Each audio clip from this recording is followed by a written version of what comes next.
आपल्याला मी या निमित्ताने सांगू इच्छितो की बंगालमध्ये आजही क्षमता किती आहे, तर 5 वर्षाचा गुड गव्हर्नन्स मिळाला, 5 वर्षाचा, तरी देखील बंगाल हे देशातल्या पहिल्या 5 राज्यांमध्ये येऊ शकतं.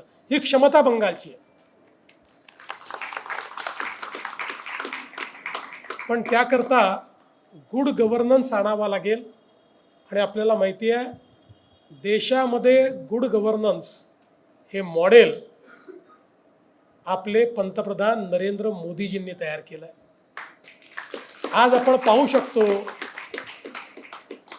अतिशय मागास असलेलं आसामसारखं, त्रिपुरासारखं, बिहारसारखं राज्य आज ज्या वेगानं पुढे जात आहे, आसाम तर आता एक प्रकारे देशाच्या ग्रोथ इंजिनमध्ये आलेला आहे.